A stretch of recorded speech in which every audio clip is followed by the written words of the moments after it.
take a look at some more big news. Attorney General William Barr resigns. Wowie zowie.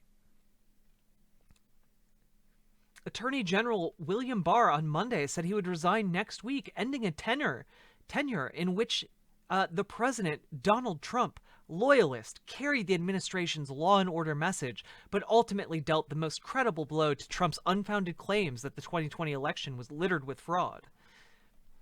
I honestly can't believe they're losing another high-profile official.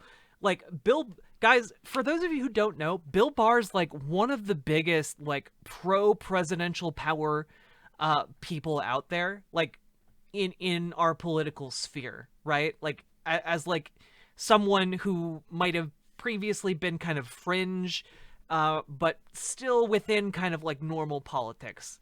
You know, in order to get more, like, pro the president being empowered to become like a dictator, you have to get to, like, you know, white nationalists on the right, you know?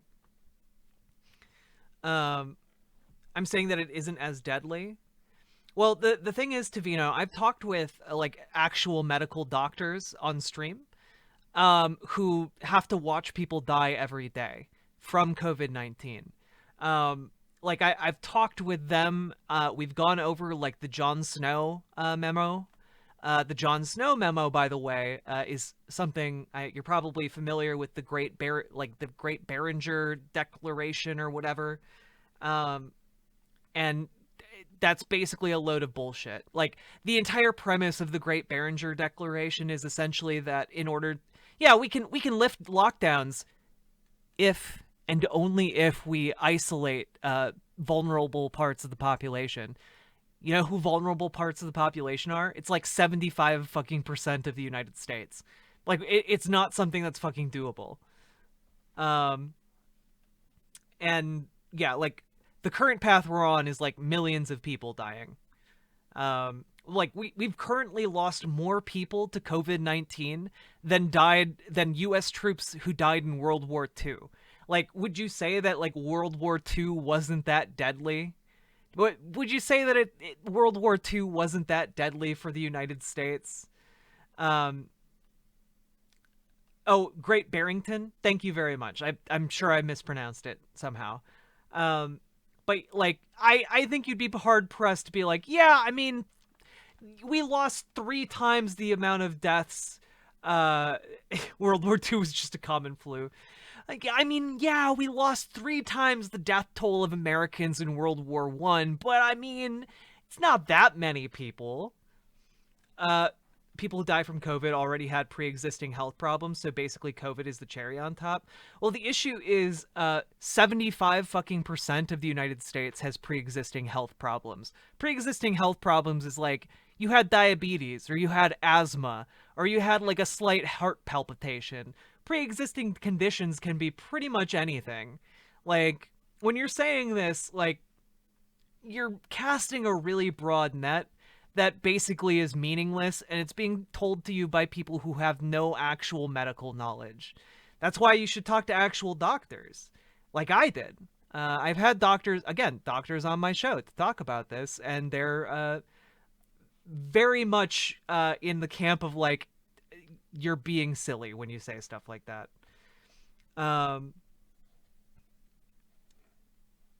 Let's see. Anyway, his departure was announced by the president on Twitter moments after counting in the Electoral College put President-elect Joe Biden over the 270 votes needed to formally secure the presidency. Despite escalating tensions between Trump and Barr that had burst recently into public view, the president framed Barr's departure as amicable, which is funny because it was immediately after Joe Biden got elected, as if this wasn't a giant baby tantrum about the fact that Bill Barr couldn't prevent Joe Biden from becoming president. Just had a very nice meeting with Attorney General Bill Barr at the White House. Our relationship has been a very good one. He has done an outstanding job. As per letter, Bill will be leaving just before Christmas to spend the holidays with his family. You know, a totally normal thing to do. like several weeks before an election. A super normal thing to do. Look, this is the equivalent of like a president going, "I'm not mad. I'm I'm not mad. I'm not mad about it, okay? I'm really not mad. I'm I'm not mad." Deputy Attorney General Jeff Rosen, an outstanding person, will become acting Attorney General. Highly respected Richard Donoghue, Donoghue, Donahue. Wow, I can't talk. Will be taking over the duties of Deputy Attorney General. Thank you to all. Despite Trump's upbeat message, he has been seriously considering firing his attorney general as recently as Sunday. People familiar with the matter said, though officials did not believe he would go through with dismissing Barr immediately. Also, just as a to point this out, he's been threatening to fire Bill Barr for a long time. Like, I think like a couple months ago, he was like right before the election, he was talking about, well, if Bill Barr doesn't do something, I mean, something might happen to his position. Like, kind of like a mobster threat, Over the past several months, aides have discouraged Trump from firing Barr. The president seemed to find a compromise way of seeing Barr out by tweeting about his very good relationship with him. But the two men's relationship was not, by aides' estimations, very good. Trump on Friday said, again told officials at a meeting he wanted to fire Barr, and over the weekend did not seem moved off his position. Still, a White House official said Barr was not forced out or fired. He wasn't asked to resign, the official said, insisting there were no fireworks during the meeting between Trump and Barr on Monday afternoon. Another person familiar with the matter described the meeting as cordial. Earlier in the day, White House Press Secretary Kayleigh McEnany said in an interview on Fox News that Trump had been frustrated with Barr in recent days. In his letter, Barr said the allegations of voter fraud would continue to be reviewed, despite affirming earlier this month that there was no widespread evidence of widespread voter fraud. And also despite the fact that 2 years ago, the Trump administration put together a panel to find voter fraud and couldn't fucking do it. So yeah, they're really batting 100 here when it comes to voter fraud. Let's see. He praised the president for persisting despite what he described as relentless political opposition. Your record is all the more historic because you accomplished it in the face of relentless, implacable resistance. From who? Like, who was this implacable resistance? Placatable? Wait. No tactic, no matter how abusive or deceitful, was out of bounds, Barr went on. The nadir of this campaign was the effort to cripple, if not oust, your administration with frenzied and baseless accusations of collusion with Russia.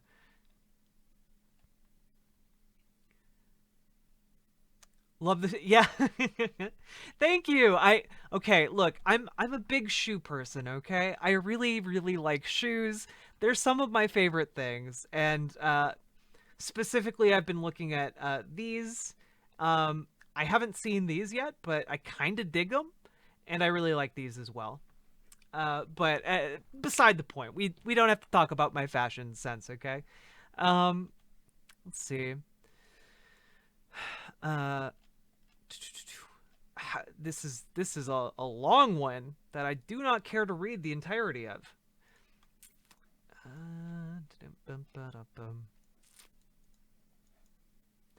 The Attorney General echoed the president's anger at coronavirus lockdowns, calling them, apart from slavery, the greatest intrusion on civil liberties in American history. Fucking lol. Gosh.